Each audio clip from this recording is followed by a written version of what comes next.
Should I grab this one?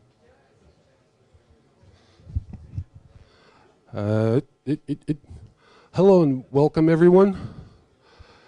Please take your seats. We're going to start in just a few minutes, probably seconds.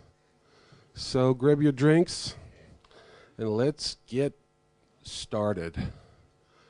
I'm not much of an MC, but I just wanted to point out the weather. And we were hoping that this was going to get better, but well, it did get better.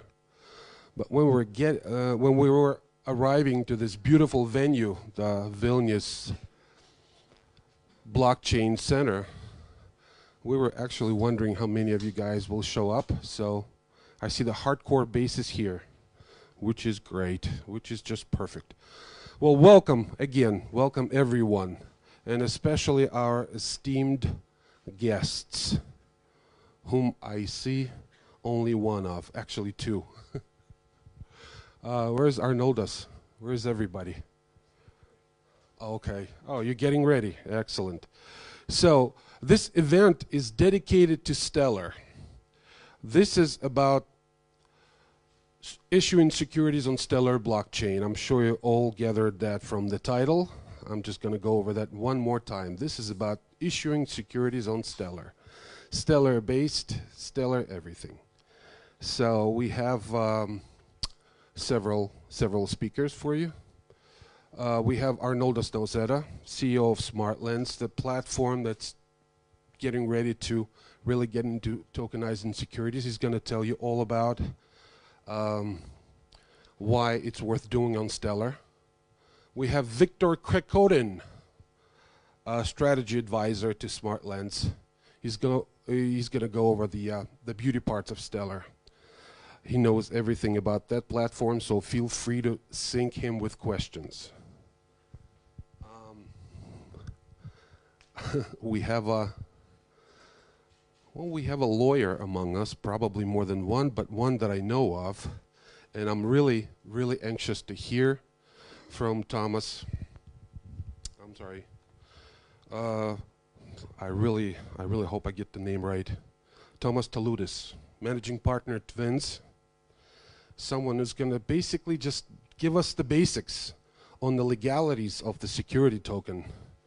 That's going to be fun, hopefully. I know it will be. I know it will because I'll tell you a secret. I've already seen the presentation. It's going to be a blast.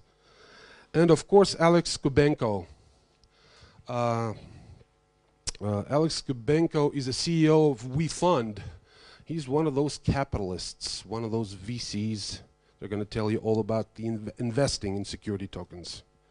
Investing in security tokens is the future. I know it, you know it. So let's give them all a round of applause.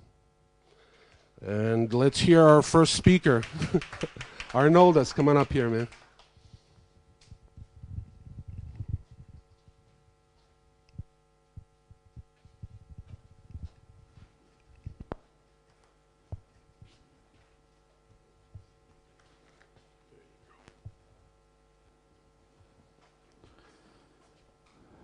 One.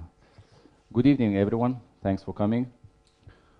It was mentioned that last week it was only 5 people here, so today we have only almost full seats, so that's good news. Huh? Okay. So a little brief introduction about Stellar platform. We are first Stellar-based ICO. We did it last year, raised some capital. Now we're developing and delivering the platform, the legal framework, what we promised to our investors and community. We are based in UK, in Kiev, in Ukraine, and in Vilnius. We're around 15 people, part full-time, and we are growing. So today I would like to talk about not about Smartlands platform, but about asset tokenization and why it is important. And what is it actually as asset tokenization? So I will start from this little quote, and funny, maybe not funny. Maybe you sold out, everyone already, all your crypto because The market is plummeting, so can you raise your hands who sold out? Nobody. Everybody holds. Everybody holds, right? Hodlers. All right. So so it says that crypto is more important than education, and that's probably, there is some truth there. So I will start here with the equity trading. Right at the moment, here is basically the value chain of equity trading, meaning the equity is listed on the stock exchange, and we have a lot of stakeholders in this value chain. So we have bank, we have a broker, we have a clearing house, we have a issuer, we have a seller and buyer, and share register basically, and everybody gets its stake when the transactions is taking place. So we think that using the stellar technology, blockchain technology, we can disintermediate the whole value chain and remove, disrupt and remove some of the stakeholders from this value chain. So that's remove the banks, remove the broker, remove the share register, and leave like this. So we have the issuer who issues the security tokens, say, and all the records are basically done in the distributed ledger technology. And we have the clearing house custodian who holds the assets, and then seller and buyer can transact very cheaply, instantly, very fast, and etc. So Victor will tell you more about technological, about technology such as stellar technology later. So I mentioned some advantages. So we have advantages of this. That's execution speed. That's very fast.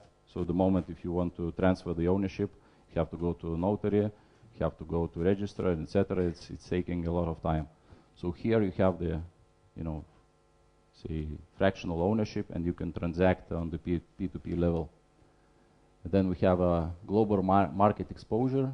It's basically across borders, so we have wider market. We have a larger investor base. We have also new segments that can be approached, new markets, new countries, and we have transparency, so lack of financial manipulation. So all the basically transactions can be audited by Big Four, and all these transactions are immutable, auditable. So that's good side.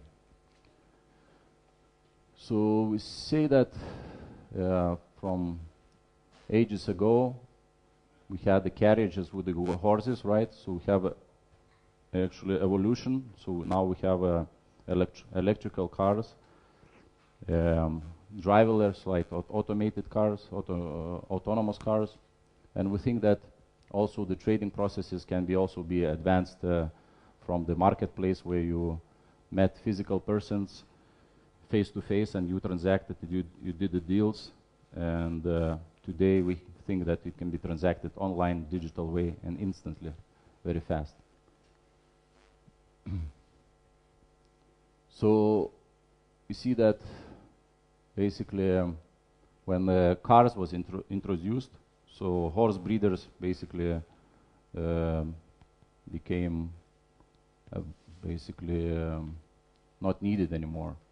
So we think that for the financial industry, this revolution is very important, basically, and that's coming. So what is tokenization? So the process is actually creating a representation of an asset by a digital token. So say we have a house which costs €1 million. We split this house into 1 million tokens. It represents 1 million tokens, and then I buy let's say 100, let's say we have 1,000 investors who buys 1,000 tokens, right? So this house then is owned by 1,000 investors. All they have, it's 1,000 tokens. So then actually they have the key, the private key where they hold those tokens, and it represents the ownership in that specific house. So so because we say that the house is not liquid as an asset, because not everyone can buy the house for $1 million, right? So by buying 1,000 worth of tokens, so it means that it becomes available to everyone, almost everyone, right? And all those tokens then are tradable, right? So then it creates a liquidity. So it's higher liquidity means the probably theoretically higher liquidity premium.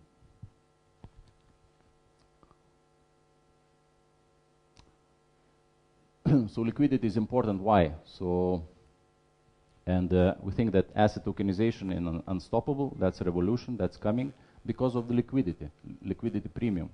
So say we have a public company who is listed on the stock exchange. So the shares are traded on the stock exchange. And the private company, which is not listed, usually it's valued less than the public company because the shares are traded on the stock exchange. So usually during the IPOs, the private company, when it goes to stock exchange, there is some liquidity premium unlocked. And we have, recently we had one company, I just forgot the name, SurveyMonkey, which went on the stock exchange, and right away they got 50% liquidity premium. It was during one day. So we're talking about liquidity here, and that's very important. So here is an example of, say, Bitcar.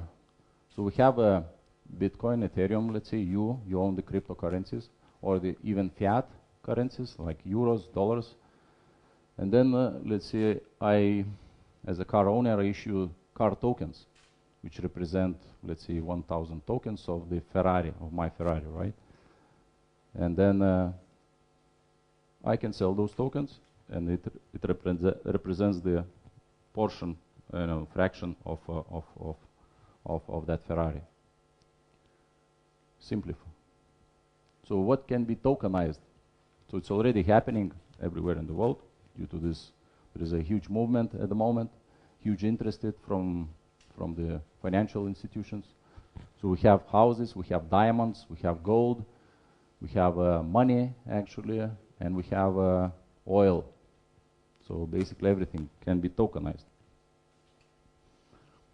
We have a number of businesses. We have property coin, oil coin, Tether, which tokenize the US dollar. We have oil coin, which tokenize the oil. So we have popping up various business model which is tokenizing real world assets. So see, we have also incumbents, old financial institutions jumping on this. So we have a Swiss stock exchange. The first step is to build up regulated exchange platform. Second phase, we will offer the service to tokenize existing bankable assets, followed by tokenization of non-bankable assets.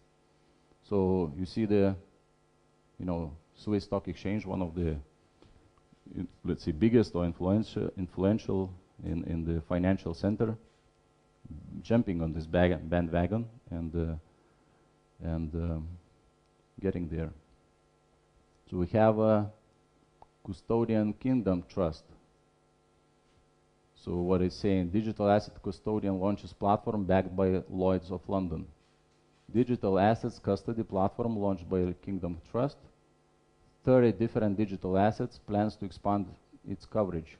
Established itself as one of the only institutional options for holding of digital assets, enticing more institutional organizations to the crypto market, right? So that's some indication what's happening. So we have say this is a global wealth. So global wealth includes the property, which represents about 80% of the whole thing. So we have commercial property, residential property, we have agricultural property, and we have the cash money. And we believe that by moving to the blockchain and providing liquidity, tokenizing the assets, these assets that I just mentioned, we are unlocking the liquidity premium, and liquidity premium is huge. So we have trillions, right? So, and there is also a lot of properties which are for sale. So for sale properties can be tokenized, and that's potential is huge.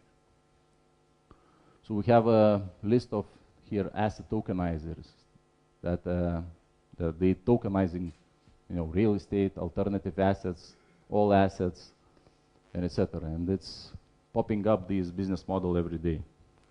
So it seems that it's really hot, and that's this new trend, new movement is happening. So how do banks make money? So mentioned about this value chain, right? So they have different products: credits, deposits, payments, underwriting, securitization, custody trading, derivatives, portfolio management. And that's basically this blockchain tokenization affects all these products of the bank. So the tokenization taking share and disrupting this and affecting these financial markets, I think in the long run, definitely. So we have a regulation which is very important, and we have around the world regulators who is also delivering guidelines about the security tokens. So we have actually London, then FCA, Financial Conduct Authority, who is in the sandbox testing various business model about asset tokenization. We have a monetary authority of Singapore. I know by the year end they will issue the guidelines about security tokens, and most likely what I heard from the lawyers, it will be positive news. We have Germany. Germany is also there. We have a Chamber of Digital Commerce, who actually also educating and providing guidelines for policymakers and etc. So it's this movement is happening. So say, why not tokenize the Shamina stand? Shamina, right? They sell fish. But so say the owner of this stand, if they generate, let's say, a year 10,000 of euros, so they can come on our platform, issue tokens, and then different investors can buy these tokens, and basically that would represent as if it's dividend paid, so that represent you own a portion of that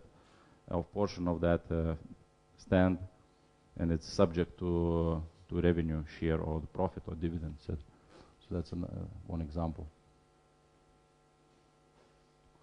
So here is the evolution. So we had a paper, basically copies of the share certificate. Say you had 10 shares of Coca-Cola company, so you had a paper certificate proving that you had. Then we have a centralized register where it was electronic registers what your holdings has, and then we have new movement where you have the private key, and then the private key unlocks and it shows you, on the blockchain, on the distributed ledger technology, how many tokens you have in different projects, different assets. So that's evolution.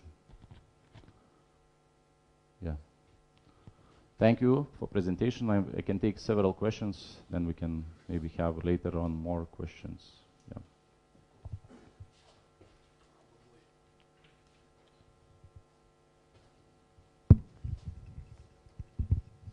Hi.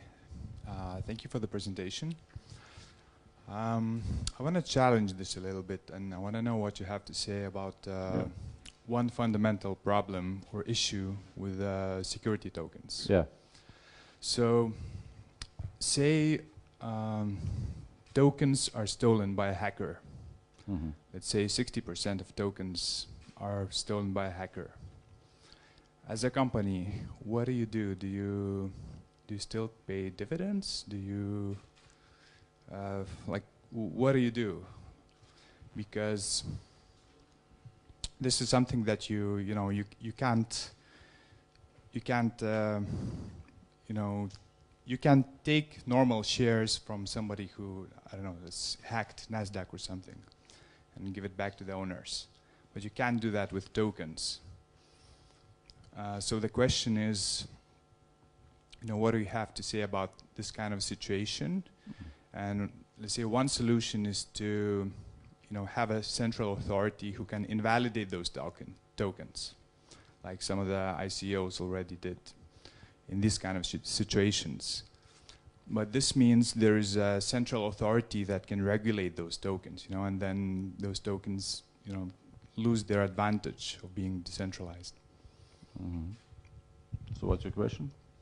So, do you think that's a fundamental problem, that, let's say, tokens can be stolen, and there's no way to give them back to original owner? Like, what happens? What do you think should happen in this kind of situation? Like, you own the company, do you still pay the dividends to somebody who stole the shares of the company? Yeah, in our business model, how we solve this at the moment, all the security tokens would represent, let's say, the shares of specific SPV. And all security tokens will be traded basically peer-to-peer basis, right? So if you keep in your wallet your security tokens, and if you lose your private key, somebody takes hold of it and takes your Bitcoin, security tokens, everything from your wallet.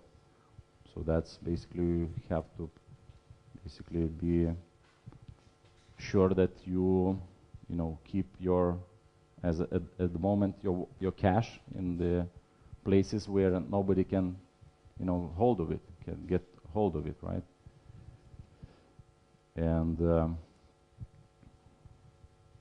basically, maybe Victor can add something additionally, but I think, what's happening, it's a matter of habit also, right?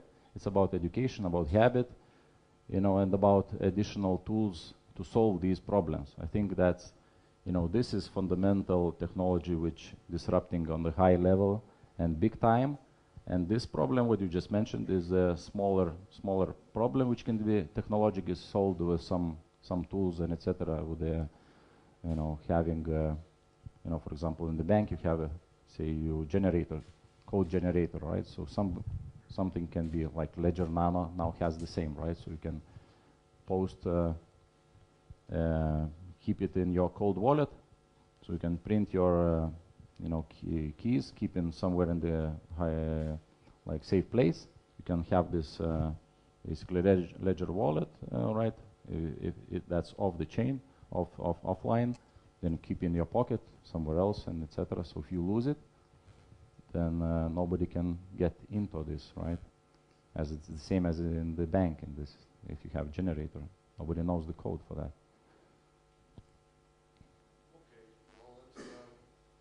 Victor can maybe, if you want. If you're not, so let's keep going. Yeah, it's an interesting point. I haven't seen anything, anybody before mentioning tokenizing insurance. I'm sure there is such a thing as tokenizing insurance. I'm sure a lot of people are thinking about it right now, but I would think that it'll work out just as well as it would with theft of anything else in the world. If your company issuing securities, they're insured somehow. I don't know. I don't want to get into something I'm not sure about. But thank you so much for your presentation, Arnold. That was pretty great. Actually, I had a question of my own, but I'm not going to ask it. I'll hold off till the tomorrow. End of the. No, I'm not going to hold it till tomorrow. It's just way too bursting. But anyway, thanks a lot. I'll hold off till the Q&A if we have some time later on to do the panel. We'll do that. But Victor. You're up, my friend. This is Victor Krikotin, a strategy advisor to Smartlands, and probably one of the best minds on Stellar right now. I mean, best minds that know everything there is to know about Stellar. So this is a worthy victim for your questions. Feel free. Hello. I'm Victor Krikotin. Happy to meet you all here, and I will tell you a bit about Stellar Network. Also, short overview of ICO versus STO and how we see possible application of security token offerings on Stellar Network.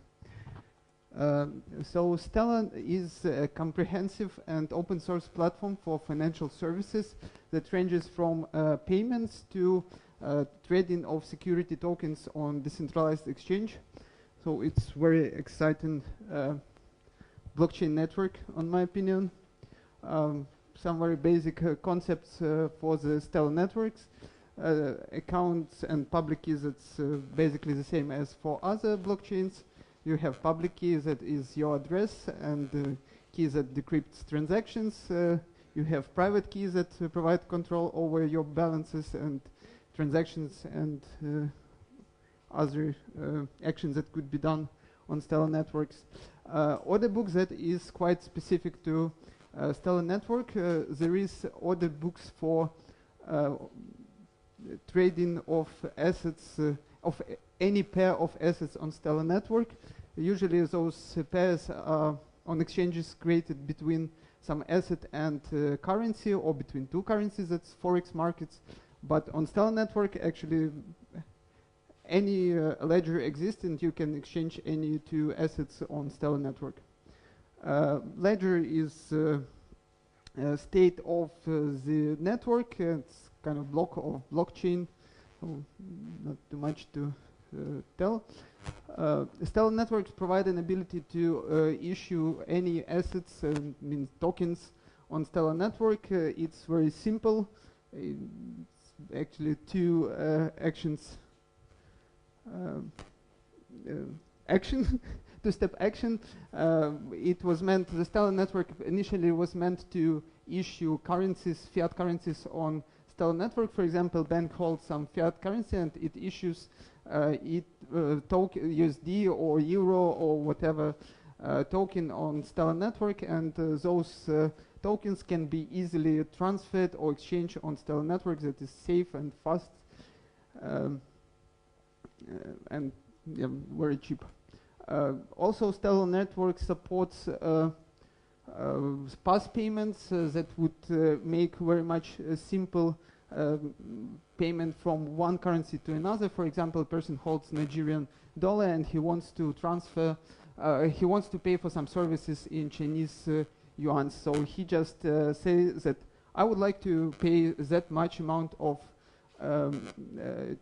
Chinese yuans, and network will automatically choose the most efficient path and make this transaction for the amount of Nigerian dollars that is required. As well, you can set a specific asset to use as an intermediary, but it could be automatically done through the most efficient path. Of course, Lumens would be quite, that is native currency for Stellar network, would be quite an obvious choice in many cases. Very important feature of Stellar network is Stellar consensus protocol. It's a protocol that needs neither proof of work nor proof of stake. It's based on federated Byzantine agreement, and it provides flexible trust, and it is possible to make transactions very fast. It takes like 2 to 5 seconds to confirm a transaction. It costs almost nothing. It focuses on security and resilience. I will discuss it a bit further. Also, on Stellar provided compliance protocol that helps to comply with KYC and AML procedures and requirements that may sound some kind of strange to blockchain community, but as blockchain will be applied in regulated spheres, and that's the way how it will be for at least for years to come. We need KYC and AML, and Stellar networks Stellar, actually that's a Stellar Development Foundation who provides this compliance protocol that's not on blockchain entirely. So the ecosystem of Stellar network comprises Stellar core that validates transactions and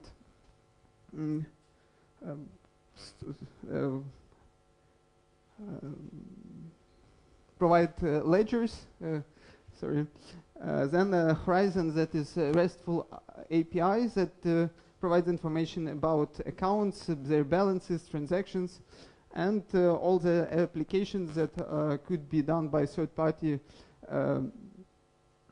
participants. For example, that could be crypto wallets, online banking apps, clients to decentralized exchange, payment services, or any other app that could be done by written on JavaScript, Java, or Go, or other languages. Before we go to this part, I will also would like to tell about very important recent developments regarding Stellar Network.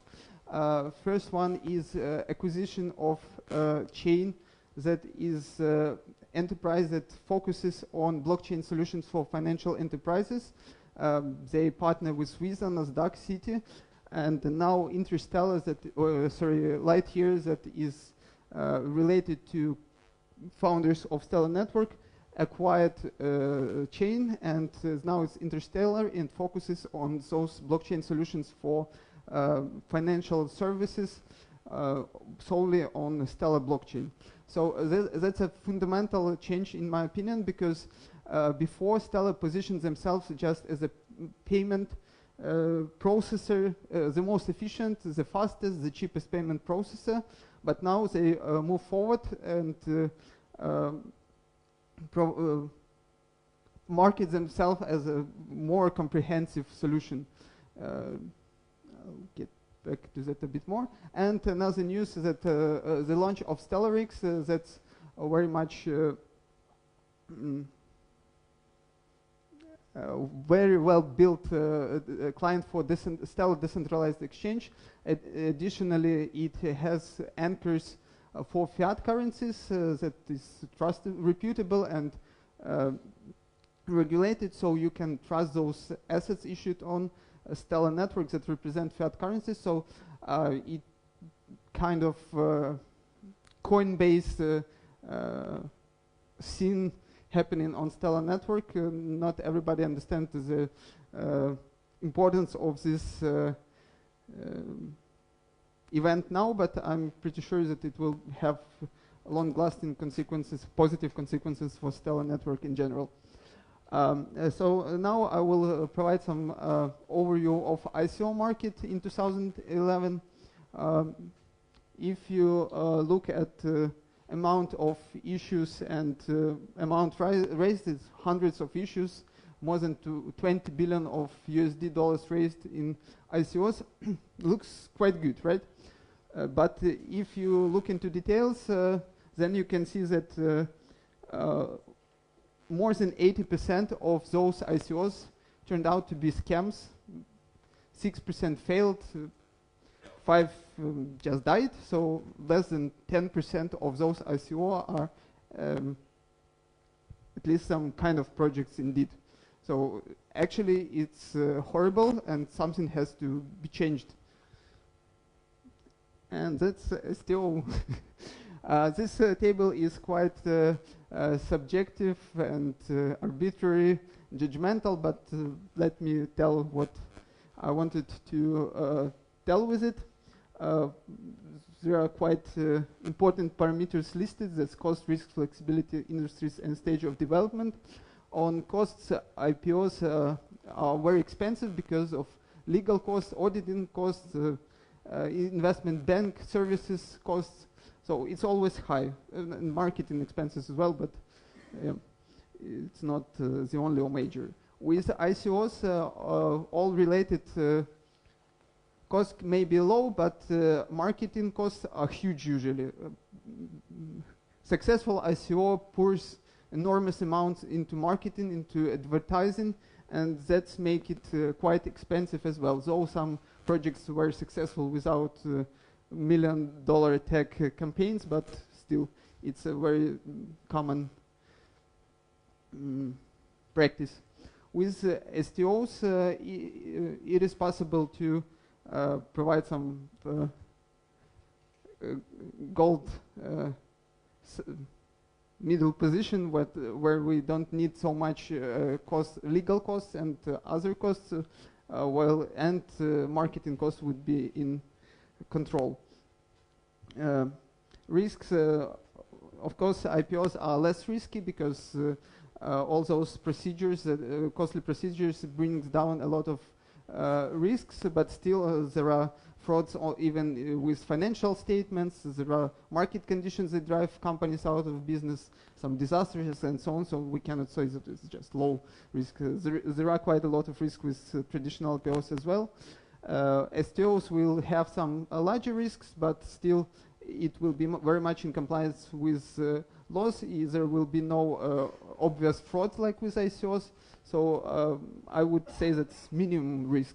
While ICOs risks are extreme, that was illustrated, like 90% worth nothing at the end of the day, so I wouldn't even call it high. Flexibility is quite obvious with STOs. If they are performed on the crowdfunding platform, exemptions or other exemptions that could provide much more flexibility than regular IPOs, but of course ICOs provide abnormal flexibility. You can do basically almost anything. Industries, both IPOs and STOs could be any industries. With ICOs, that's mostly technology or hyped industries, so it's limited and stage of development. IPOs only mature.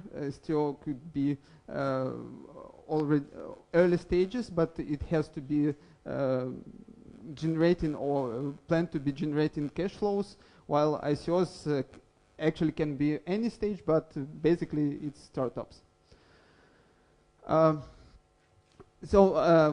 Given this table, it's quite obvious that STOs is an optimal solution, and now I will move forward to discussing which platform to use to run those STOs. Ethereum was a major network by far for ICOs because it provided a Turing-complete programming language that include both ability to issue tokens and give them special features. But there are quite a lot of shortcomings of Ethereum network, like transaction confirmation time, average transaction fee, and performance. All those numbers are by far in favor of Stellar's network, and actually for the security token offerings, those Turing-complete smart contracts have no use whatsoever, like only some fancy words, but basically it could all be done on Stellar network without a tailor-made programming language solidity, without complex smart contracts that can be audited by very few people, especially audited in ways that there is no vulnerabilities and other issues. So it will cost to much more to issue token on Ethereum network than on Stellar. Also, with Stellar networks, there are other ways to control those tokens. By the way, that was the question: how how can we deal with stolen tokens? Stellar network provides a set of capabilities. First one is trust lines. Trust lines are required to to create a trust line for an asset to be able to make any actions with that asset. There are some other functions of these trust lines. I will focus on ability to authorize those trust lines and revoke authorization of those trust lines. So basically, if a person created a trust line but it is not authorized, he cannot do again anything with that token. So basically it's a very convenient instrument to enforce KYC. So if person didn't pass KYC, it won't be able to buy a certain asset. And it's provided like out of box. It's a feature of the network. You don't need to code anything. Then again, tokens are stolen. So it's possible to revoke authorization of this trust line. So person who stole those tokens won't be able to make anything. So it is possible to issue new tokens instead of those if there is legally sufficient arguments that it is true. But yeah. Another way is multi-sig. There is another function of Stellar network that comes out of box, that's multi-signature that provides ability to control an account, for example, issue an account or account of a person with several keys. So it's both escrow and very right control structure of the issuing account. For example, it could be multiple people who has to sign any action with the issuing account, so it's not controlled by one person who can be a god. So he has to agree with others that this transaction is fair and has to be implemented. Also, it is possible to enforce again very strict control over assets with multi-sig of an account. So person would be able to, for example, if it's required by regulator, person will be able to buy on some asset if he added another signer that will be controlled by another entity, and other entity can't store the tokens because weight of their key is not sufficient to make a transaction, and vice versa. The holder of token won't be able to do that without the other signature. So it's possible to control the flow of tokens in accordance with any regulation. So I don't think that is optimal way. It's way too much control, and it makes look not really decentralized system, but still Stellar network provides this flexibility out of box in cases when it is required by law. And there are a set of kind of smart contracts on Stellar network. It's possible to create pre-authorized transactions, or this multi-sig structures is kind of smart contracts. Of course, it's not Turing-complete programming language that where you can create those smart contracts, but certain functions could be done as smart contracts.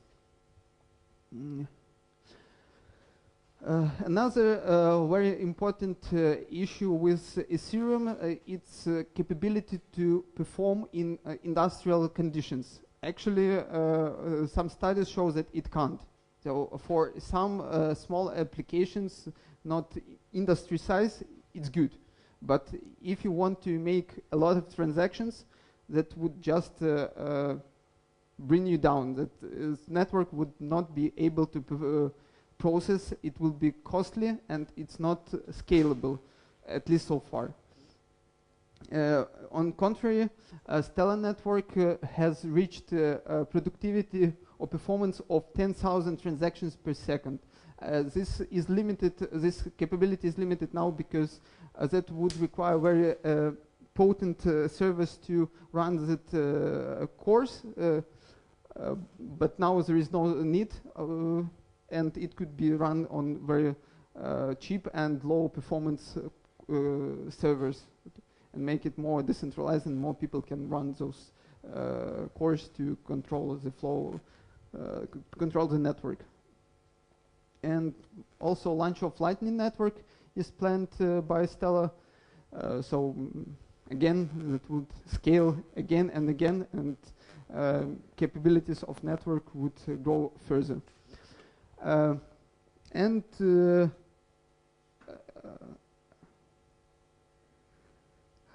Stellar decentralized exchange in context of security token offerings is other major advantage that provides ability to trade not only to transfer but to trade on blockchain directly those tokens. Again, it is regulated ambience, as much regulated as it required by regulator. Still, all the transactions happen on blockchain, and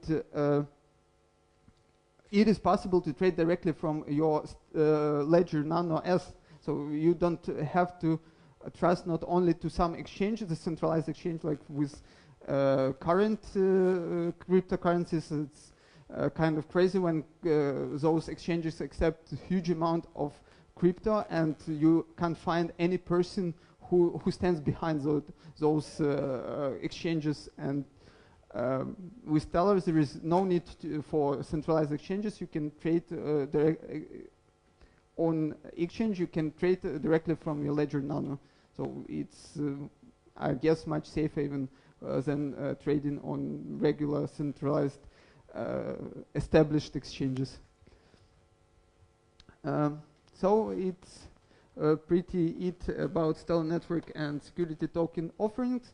By the way, there will be some pleasant surprises for people who will provide their emails from Stellar Network. They plan to distribute some amount of lumens to such event participants. So please send an email.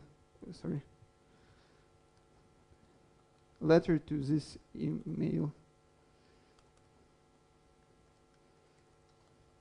Thank you very much for your attention. I would be happy to answer any questions, if any. Wow. Thank you so much, Victor.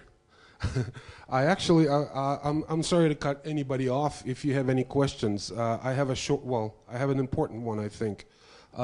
You mentioned the Interstellar and Stellar X. Kind of in passing, I was wondering if you could sort of go into that a little bit. Why is it important? What was the deal with that? Why is it noteworthy? As I have noted that it's a pivotal change for Stellar. It moves from just being a payment processor to financial services provider in general, for in a wider scope of services. At least as much as I understand this event, and basically their own description of Stellar Network changed after this event. So I do think it is what is meant by this merger, and StellarX is mainstream, very convenient and powerful decentralized exchange, and it's exchange that is free to use, and they will actually reimburse your cost of transactions. Still, it's nothing. So no, I wouldn't pay much attention to this reimbursement. I would pay much attention that you can do like 4,000 transactions per 1 cent, and it's immediate transactions of any size. I'm satisfied. Anybody else? No challengers. Here, hang on. They talked.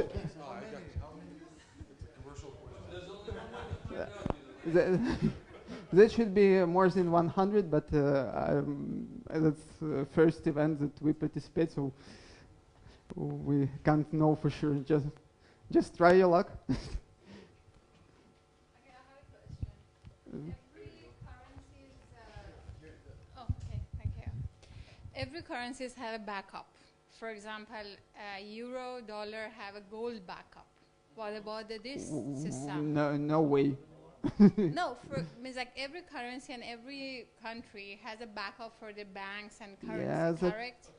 Okay, I mean that. So not exact. For example, I thought any currency has a backup in every country. So what's a backup for this system? For lumens? In the financially, what's the backup? There is a bit. I believe it's not so much appropriate comparison, because currency issued by a country, it represents economy of this country. It there are lots of loans, or every state issue loans, bonds, and have huge debts of trillions of dollars. So of course they have to back their currency with some other reserves, because they have liabilities. Stellar Lumens doesn't have any liabilities. So why should they back up their currency? It's nobody says that you can give back your lumens and get any money. No, it doesn't work like that. But that's Stellar network is, in my opinion, very powerful, and it will be highly in use in future. So yes, there will be demand for lumens. Demand for any currency comprises from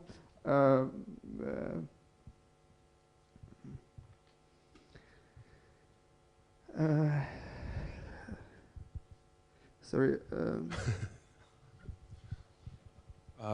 There is two parts for demand of any currency. That's interest rate and need for exchange. So need for exchange is quite non-flexible, while interest rate demand for currency is flexible. I might, of course, mistake it, but still, even with fiat currencies, in demand curve for this currency, there is it accounts those demand for exchange. So yes, it creates a price for currency. Well, I don't know about you. I'm totally blown away by this presentation. I've found out way more than I was counting on. Thank you so much, Victor. Thanks a lot, man. I personally do appreciate it, because I did find out a lot more than I thought I was gonna. Next, I have a real treat for you guys. This is a real treat, because we have Thomas Taludis, managing partner of Twins, right here at our little get-together, who's going to talk about the legalities of the security token. This is important. I thought, well, I'm a dilettante at this, so I thought it's just a few signatures and a couple of pieces of paperwork, and you're done. You can trade. As it turns out, not so. So let's get right into it. Get out your pens, get out your paper. There's a lot of stuff to write down.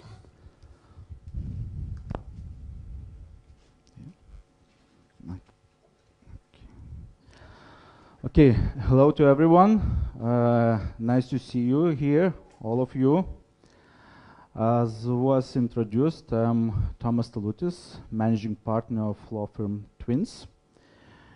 Today I'm gonna talk about legal issues of security token issues. I will not talk about all legal issues. I will talk about main issues, which in my opinion is very important. First of all, first step, which is usually skipped, is structuring of a project. What I mean, first of all, formation of corporate structure.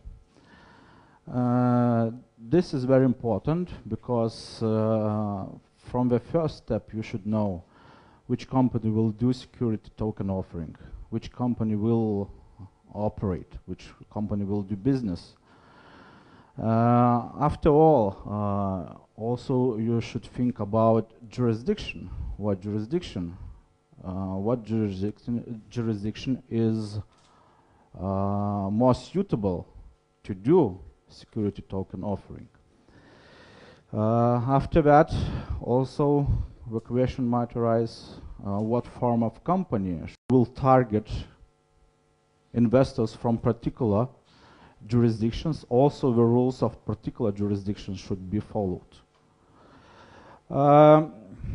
Why these laws are important? For example, if we talk about prospectus directive, prospectus regulation, It is required prepare and to register prospectus within regulator.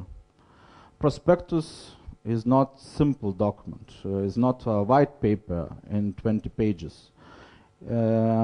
Prospectus usually they are quite long documents with many information. And this is time consuming and also costly. But there is a way to escape these regulations if the offering fits into exemption. There are few exemptions that might be considered, for example, to offer security tokens to accredited investors or professional investors, or to offer up to certain amount. For example, prospectus regulation allows to do up to 8 million euros without prospectus, offering without prospectus. But of course, each country of the European Union should choose to apply this amount. After that, also other regulations should be considered, because security token offering might fall under other regulations. For example, there might be need to have a license for management of alternative investment fund. There might be need to have license for operator of crowdfunding platform, or the license of investment firm. Those questions also should be considered and should be carefully analyzed. After that, security tokens marketing is also strictly regulated. There are rules how security tokens as a security could be marketed. Finally, investor protection. There might be requirement, it depends on how the offering is structured, to conduct suitability test. It might be a requirement to look at unfair commercial practice laws. Yeah, you cannot just say, please buy a security token because tomorrow we'll be late to do that. There are some strict rules that should be followed also. Secondary trading, another issue. If we're talking about secondary trading, security tokens might be traded only on authorized trading platforms. It means that exchange on which security tokens will be traded should have authorization from regulator. Accounting, custodian issues. If we're talking about securities, about security tokens, we're talking about securities, and the same principle of accounting should be applied, and it might be burdensome. Clearing settlement, another question. Secondary trading also should ensure clearing and settlement of security tokens. And finally, identification of token holders. It's related to QAC and ML rules, and in each case, each security token holder should be identified. And in secondary trading, it's also very important. After that, as I said, QACML, security tokens, they can be issued, but QAC and ML rules should be also followed. It's not possible to do without any identification of the clients. Moreover, company should have internal procedures, internal rules regarding QAC and ML. If the company doesn't have such procedures, it might be a problem to open a bank account. The bank will usually require what are your procedures regarding QAC and ML. And also the company should be able to show its compliance with QAC and ML rules to the regulator. What consequences of non-compliance with those requirements? The answer is simple: sanctions. Yeah. First of all, criminal sanctions. Criminal sanctions might be applied, and they might be harmful. Administrative or monetary sanctions, also fines in millions. Yeah, so that's also reality. Civil liability, investors might sue for award of damages from you. Finally, reputational risk. Also, non-compliance with requirements might put all the project in the danger that that project will not be successful. Other practical legal issues. From my experience, I would say that first of all, it's very important communication with regulator at the early stage. It's always good to communicate to the regulator what the project, how the project will be developed, and so on. So it helps in the future avoid any mistakes and any misunderstanding with the regulator. Opening of a bank account, money transmission. It's not so easy to open a bank account if we're talking about crypto companies.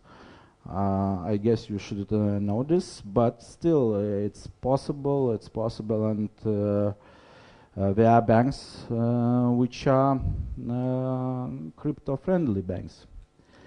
So other practical issues might also arise. And finally, what is the future? As Arnold has already said, few exchanges already announced plans to offer regulated exchanges for securities or for security tokens, like Swiss exchange, Gibraltar Stock Exchange, Maltese Stock Exchange. And also some countries are planning to set up new regulations for STO, like Malta, Gibraltar, and I guess Lithuania also will be in the front of these countries. So that's it from my side, my details, and now I will answer your questions.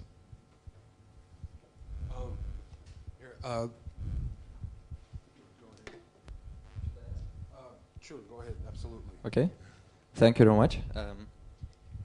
I wanted to ask, have you advised any clients doing security token offerings yet? Yes, we are advising right now a few projects on that. Okay, and how are you solving the accounting issues with the securities? For example, in particular, the requirement to account securities in Central Depository of Lithuania. It's okay, it's an issue, right? Yeah.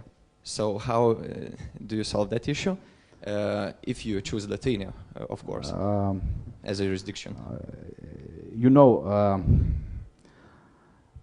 it's worthy know-how, I would say, how to issue this this issue, and I don't want to share. Okay, because that actually. Actually, that's why we come to these conferences, not to hear some basic stuff, but to hear this know-how. So that would be very beneficial for all our ecosystem, of course. But whatever. Thanks. Well, at least there is a solution. I take it. So Yeah. I have a question, if you don't mind, Thomas. Thank you. Well, first of all, thank you so much for the presentation. It was very enlightening. But the question I have, early investments with Bitcoin with Ether when cryptocurrencies were young and everything was restless and just a lot of people invested Bitcoin and Ether in early cryptocurrencies in what's called securities today. Do you think they will face some sort of legal issues with current regulations? When, for example, well, you know what I'm talking about. When you invest in something 3 years ago, and today new regulation comes in, and the first thing they do, they go back and they try to figure out who got too rich off of something that's gray area today or strictly illegal. Do you talk from project owners or from investor side?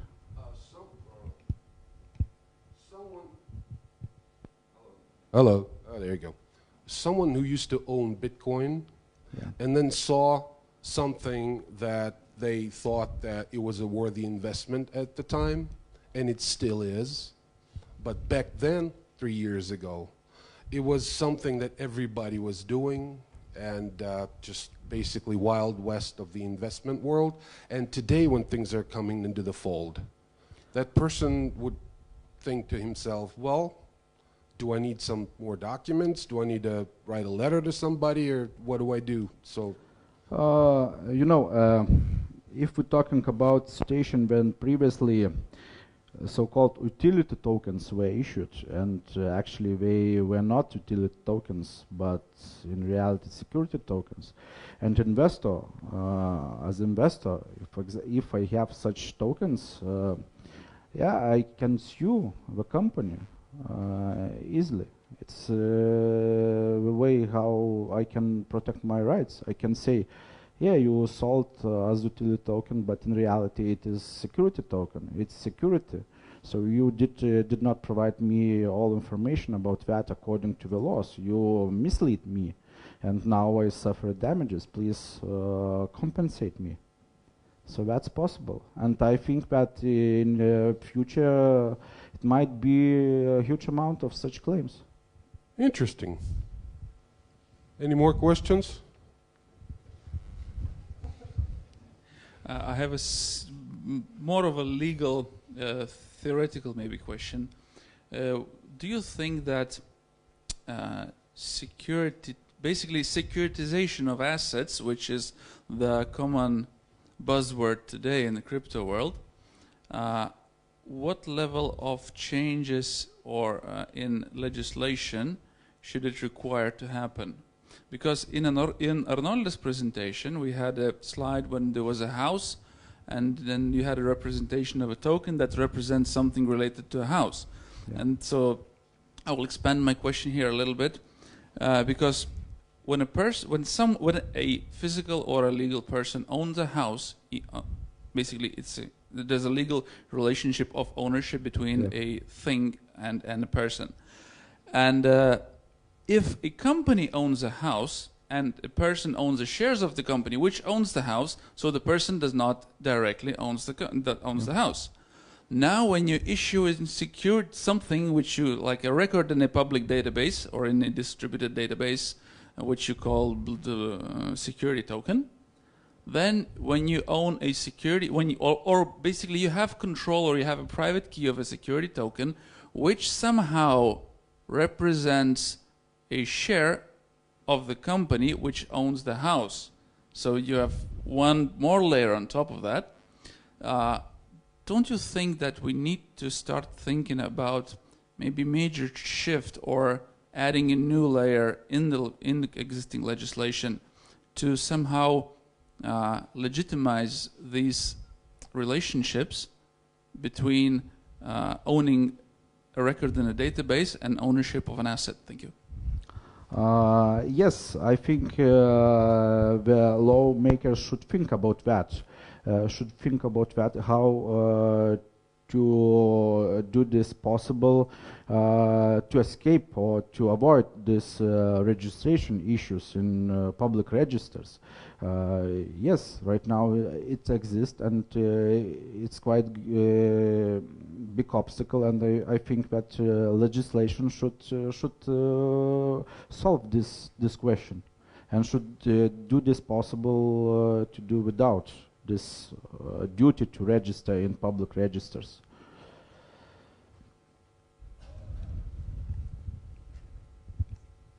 Okay, so right now in Lithuania, our central depository has no infrastructure for accounting of any kind of tokens, including security tokens.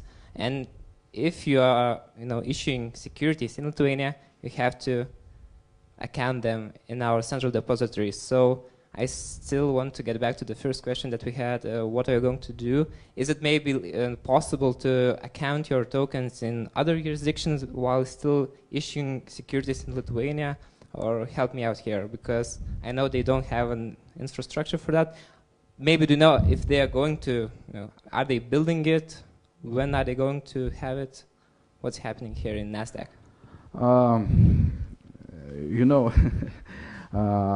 I cannot talk about NASDAQ plans. Yeah, it's question for NASDAQ. But what I can say,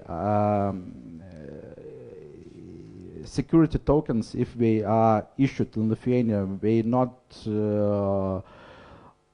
be obligatory to be registered within Lithuanian Security Central Depository. It might be possibility to do in another jurisdiction. So other jurisdictions should be also considered.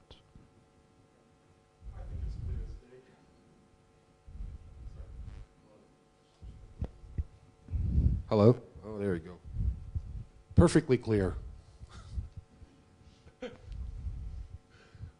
Anybody else? Oh, interesting. Where do you get the energy? Yeah, so the guys in the first presentation, I saw a very interesting slide with a concept where all the intermediaries are cut off, and the blockchain is put in front of instead of brokers, investment banks, and exchanges, and so on and so on. So it means that the regulation in this picture, the regulation applies on the blockchain itself. And to make it possible, that means that the regulators has to approve that this blockchain is like the regulatory compliant environment where the securities could be issued and in tokenized form. So, from your perspectives as a lawyer, how do you see the guy's concept? Is it possible in current situation of regulation to do, or it's a little bit too bright future shown in the slide? From my point of view, currently it might be done, but it's very difficult. But I hope that in the nearest future the situation will be changed.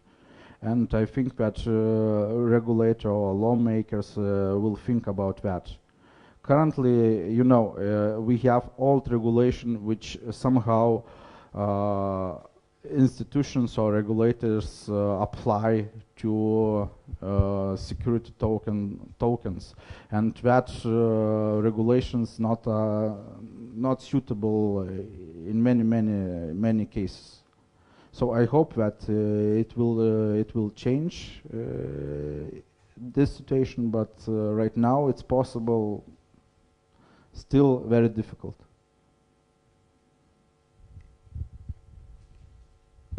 Please. Hi. Thank you very much for a very interesting presentation. Apparently it's a very important topic because so many questions. So from previous presentations, I understood that doing a security token offering should be a lot more simple than going through a traditional, I don't know, approach raising money. My question is, today, how much does it cost, roughly, in legal costs to comply with EU, US, and China, let's say? And how long would it take? Let's say I want to do an STO. Thank you. You know, it's a very difficult question, because in each jurisdiction you should have a lawyer who can advise on that jurisdiction. So if you want to do in USA, you should have the lawyer right there. If you do in the European Union, okay, you can do in one country, and you can passporting your offering through all the European Union. Another jurisdiction also, you should engage a professional in that jurisdiction. So I cannot say exact amounts, but it's quite costly. It's quite costly. In my experience, if you in the European Union, if we do it, might be up to 50,000. In USA, it's the same, more or less amount, but in dollars. And in other particular jurisdiction, it depends on the lawyers, you know. Well, thank you. Thank you so much, Thomas. It was enlightening. And if anybody has any questions, you have all the coordinates right on the screen, I'm sure. If you want to CC Thomas in Lumen's, that little thing, that's the Lumen giveaway, I'm sure he won't mind. But if you want to ask him any more questions, he probably drop you a line or so. So thank you so much again. Thanks a lot. Thank you. It was pretty great. And I'm tempted to say we've saved the best for last, but it's not true, because all of our speakers are absolutely awesome. But this is Alex Skubenko, CEO WeFund. Let's hear it for Alex. Hopefully we'll get into the whole investment climate when it comes to security tokens. So I know I'm dying to hear all about it, because the difference still eludes me a little bit. But we'll get to that in a second once the technicalities are out of the way. Alex Skubenko.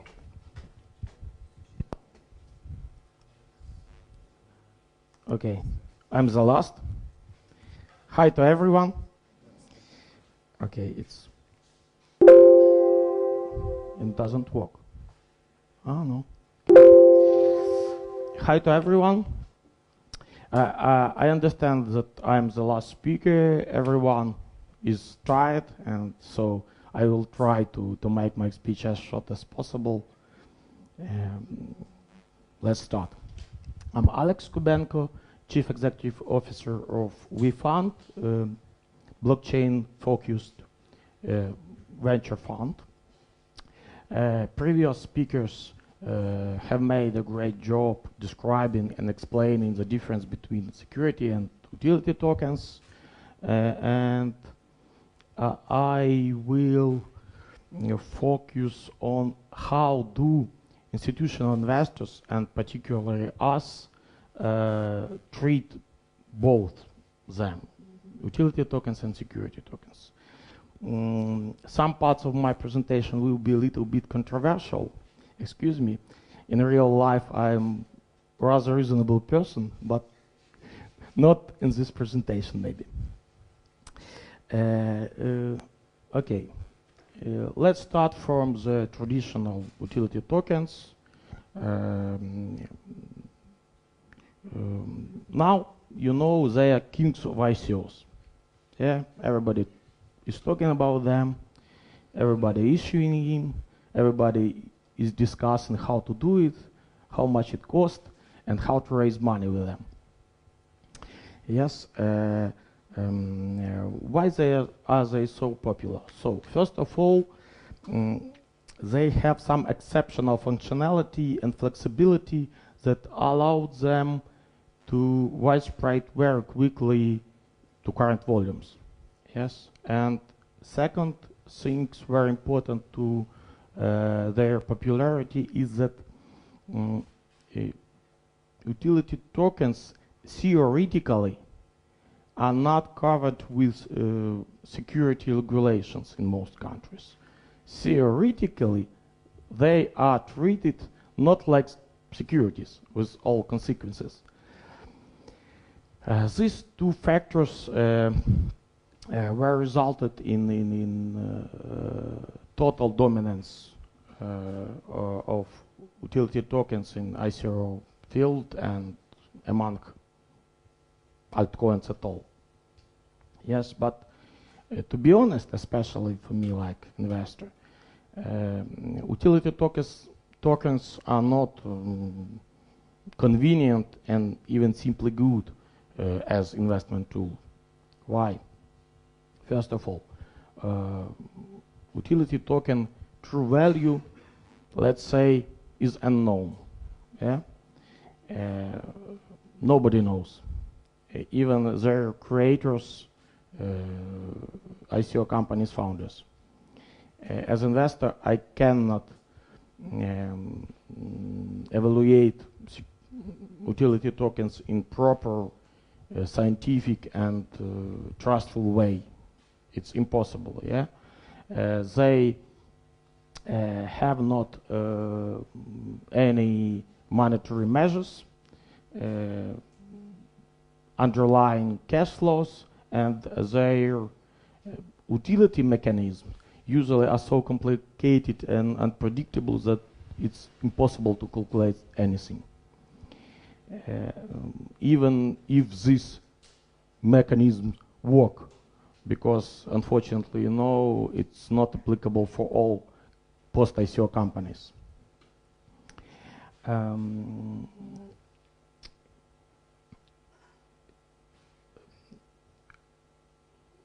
But at the same time, such tokens have just speculative value. Yeah, and price manipulation is another issue which I don't want to discuss deeper, but you know about it a lot. Yes, nevertheless, it worked and worked rather good.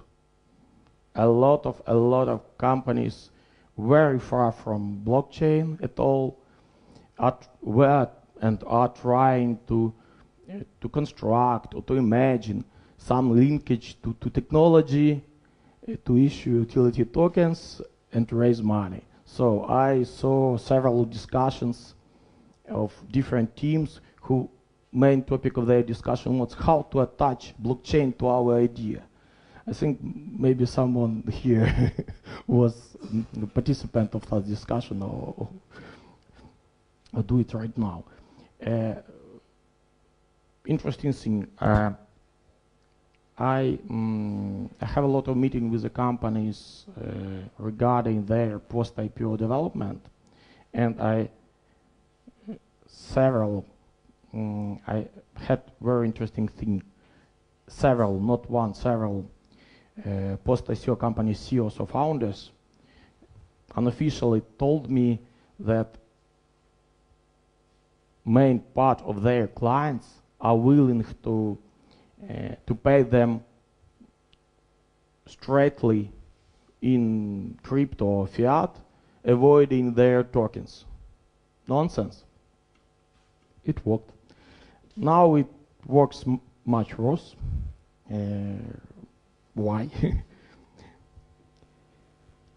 First of all, of course, because of Bitcoin curve. It's not skyrocketing. I'm pretty sure everybody knows it. And there are no more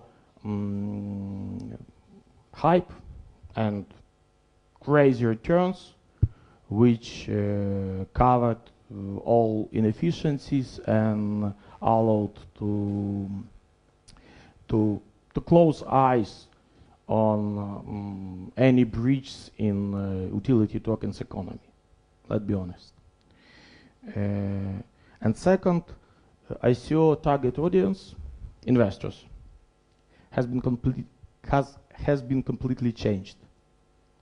There are no more retail investors in huge amounts, no tons of Google advertising and so on.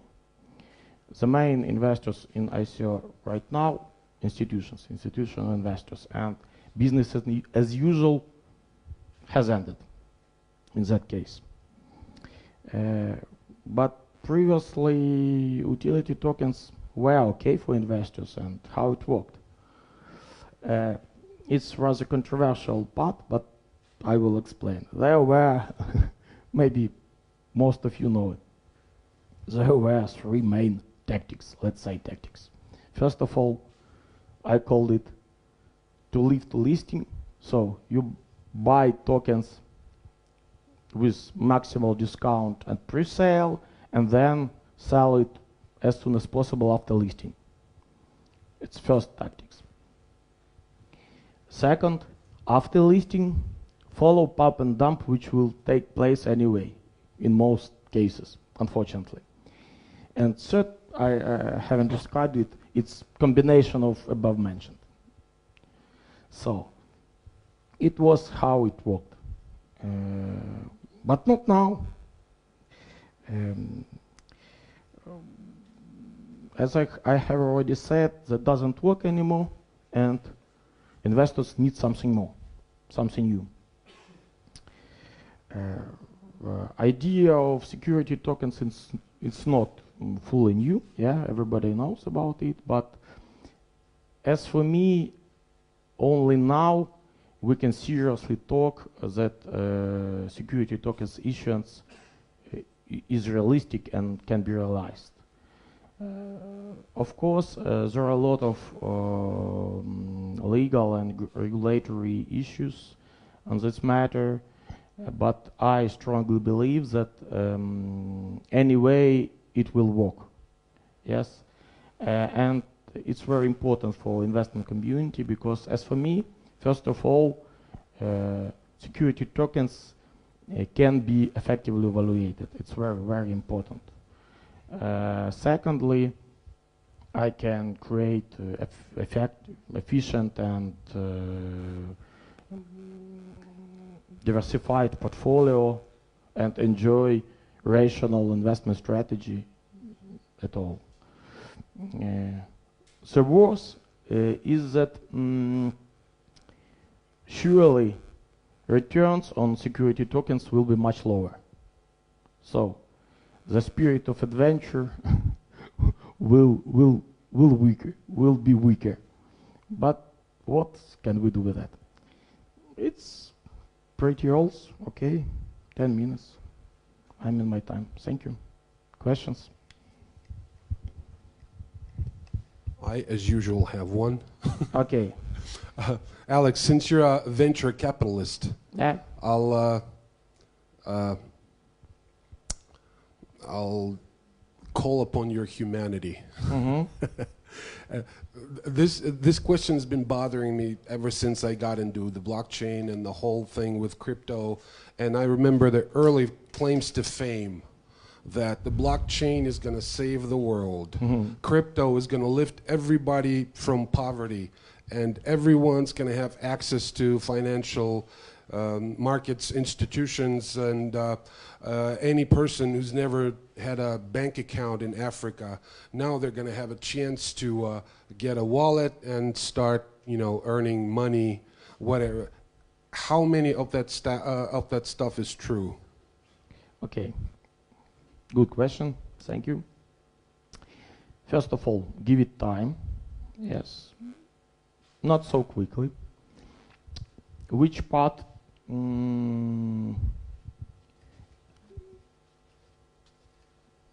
Possibly part of them will take place in nearest 5 years maybe. Surely it's main issue of all blockchain world at the moment, yes, especially regarding altcoins, that all that huge amount of money which have already been invested in the technology has rather little commercial output. So it produces less than was invested in that technology. Because industry works with external flows and internal. External, it's how many people invested or disinvested from the sphere. Now it's 99% of all. As many people as believes that Bitcoin will rise, that Bitcoin will be more expensive. If not so, if less people believe it, right, like it now, it's cheaper, yeah. And internal, it's technology which can produce products, which can be sold, we can sell to earn money and to achieve more organic growth. And I believe that this part, it's just beginning of this. There are several, at least several big companies who have good products, and we'll see. So, as an investor, what is the golden goose of an investment? Because right now we're hearing mostly it's real estate. I know I have like million of questions to people who want to tokenize real estate. Literally a lot of questions. But what do you think? What's the golden grail of them all? Okay, no, real estate is not a new page of investment. I'm sorry to hold the attention. If anybody has any questions, feel free to just raise your hand. I think I'll one of the first investment in the world was made in real estate. If one caveman bought cave from another caveman or something like that. I don't know. I don't want to make investment advice unauthorized. Because buy gold. Thomas will say me that it's not good idea to share your investment. Sell horses, ideas. buy gold. Surely, I believe in blockchain. Maybe I'm rather skeptical in more or less sustainable income from investing in typical cryptocurrencies. It's like speculation approach, but like investing in interesting venture blockchain projects, I'm sure it's beneficial. I have no doubt. Anybody else? Anybody has a question? Hi. Thanks for the short presentation. So you as an investment fund or a VC, have you ever considered investing in an STO or security tokens? Have you bought any, considered any buying? Okay, I understand. The questions, surely we consider investing in STO, but at the moment there are not so much STO in the market.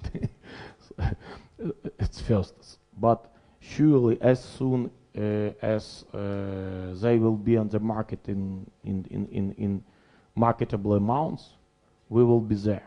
It's much better because, look, investing in utility tokens, it's nightmare. It's not investing in its definition.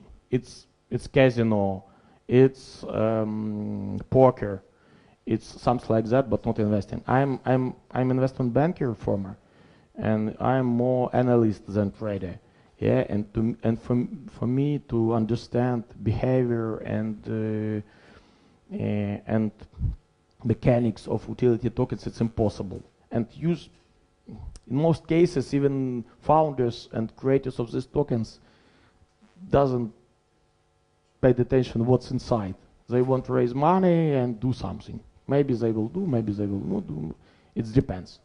But anyway, security tokens, it's about investing, not about playing the roulette. But the beginning of your questions, yes, we consider to shift there, but at the moment there are not reasonable supply from companies in this case. Wow. Okay. What is the size of your fund, and what is the return rate you're delivering to your investors? Okay. And then if you are invested in ICO, so basically you're telling the story to your investors, how are you gonna select those projects that will rise? So just basically briefly the strategy behind those investment decisions. Okay, yes. As blockchain at all, our venture fund has rather new innovative structure.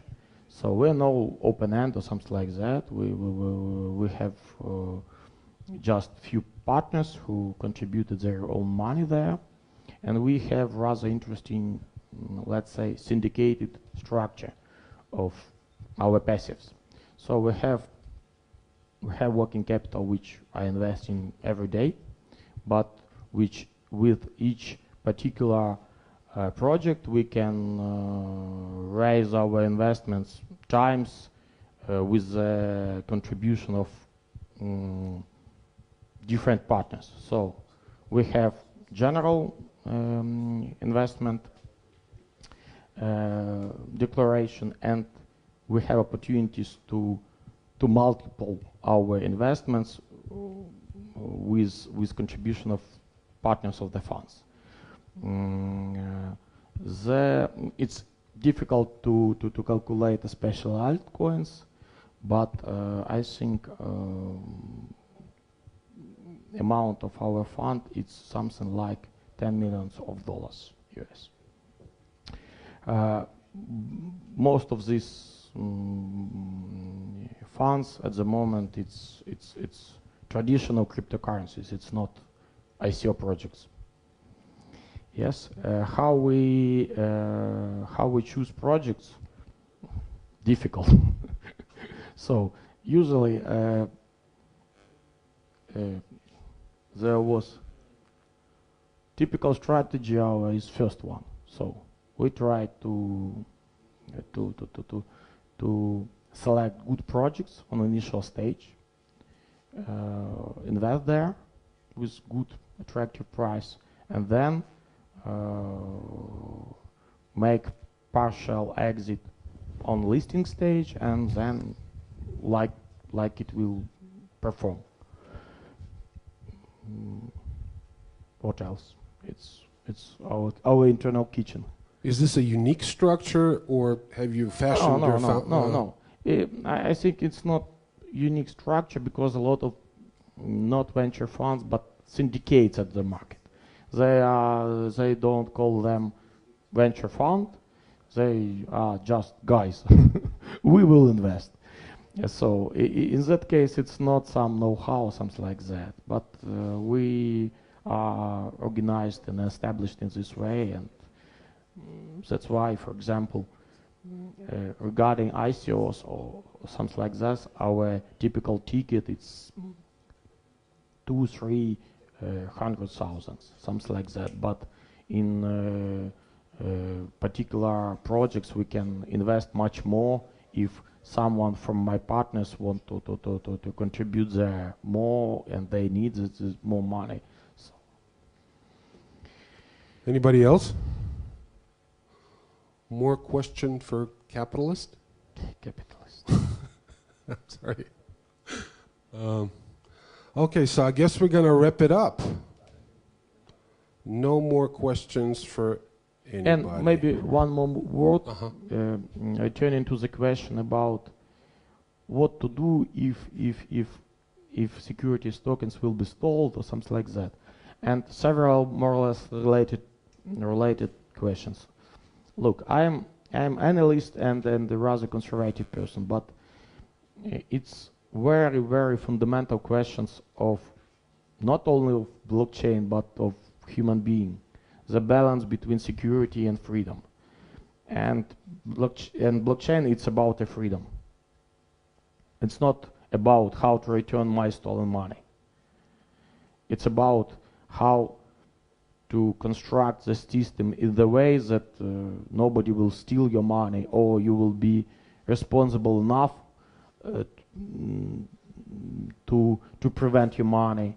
And if to create some authority on the top of that, who will control, who will reject, withdraw operations, why we are building blockchain. We can look. I have several IPOs in my career. It's rather interesting, beneficial business. It's possible. There are bonds, there are venture financing. So that's why answering that question, I think that it's not a question what to do. The question will be more legal, how to pay to unauthorized persons dividends or something like that. Yes, it's an issue. But what to do? Generally, not to pay. General answer to pay. Actually, on Scala network, it's hard to steal or to an account that you can hide from the platform that places that tokens, because you should have an authorized account to transfer those tokens. So you should provide the information about yourself before stealing tokens. So that's not a good plan, I guess. Yes, but in fiat world, where all accounts are authorized, all flows are very good, investigated, etc., etc., there are a lot of billions of dollars are stolen every day, and everything will be. Well, the theory goes that there's FDIC that insures your money in the U.S. federal system, but that's a theory. We all remember 2008 when I think almost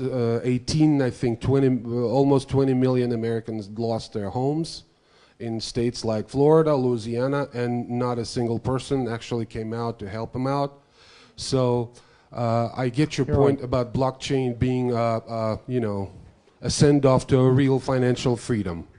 I guess this could be a great note to end our discussion on. If anybody has any questions or anything at all, we're not going anywhere, so let's mingle.